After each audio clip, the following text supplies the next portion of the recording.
A Guy Ritchie film this one particularly is so stylish. How did the costumes help you get into your character and the accents in some cases?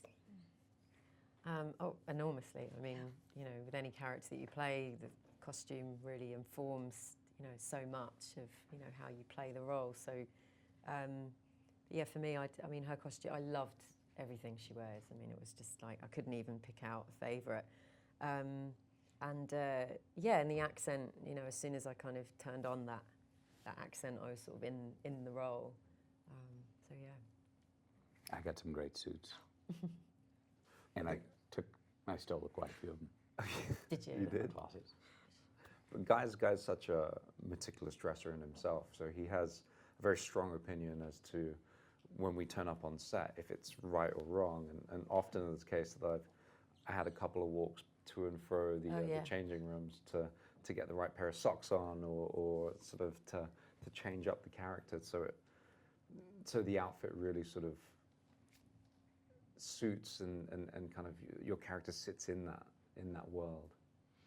And your characters are also all very against type, so to speak, especially you, Henry and Michelle. I mean, what was your in into understanding them? I feel like I really got her quite quickly. On first reading, I thought, yeah, I think I know how to do this. This is for me a role that's a little closer to my own background. She's an East Londoner, or from very much from where I'm from, and but I love that guys' characters are just they're very clear. They're very confident, and that really comes out off the page actually when you first read it. So it's I don't know. I didn't find any difficulty kind of trying to find her, which you can sometimes do. In some jobs you're spending a lot of time kind of figuring out who they are. But for this, it was pretty straightforward. For Dry Eye, I really sort of drew on his background, his I suppose Asian heritage, and the filial pressures of perhaps growing up in an Asian sort of gangster household, and the hunger to prove himself as quickly as possible. And I think that becomes his downfall, is he ready to sort of undertake these challenges that a veteran person in that sort of industry has. And so for me, it was really looking into what sort of feeds that fuel and what his engine is and why he's trying to sort of outpace himself, really. Matthew, I mean, how do you prepare? There's so many great lines in this, but how do you prepare for a Guy Ritchie film knowing that anything could happen on set?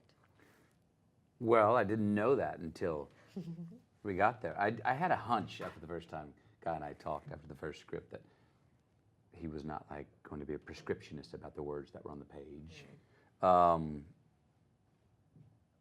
And then it's about, I learned very quickly, okay, do not get locked in to any certain dialogue. Know what it's about, know what you want, and then be able to riff and rhyme. And it's lyrics. He's listening, Guy's listening for a certain meter of the music of the speech. Now, mind you, I'm the lone American in the story, but there's a meter to the speech and a meter to the words, and there's not a lot of mincing of words. It's not big on a lot of adjectives and adverbs. Wants to get to the point very quickly. And for my man Mickey, a man who the consequences are very clear, and they're death or not. So it's very clear, the rules. So I just got very comfortable in that place. It was not a man with a lot of, Mickey's not a man with a lot of, wouldn't talk like I'm talking right now, wouldn't stutter, wouldn't have put pauses. And there's no wasted movement or wasted words with Mickey. And then it's just about dancing, meaning not literally dancing, but the agility to have Guy come up with an idea here in the middle of this take, listening to it and going, that's a great idea, and doing it without preparation.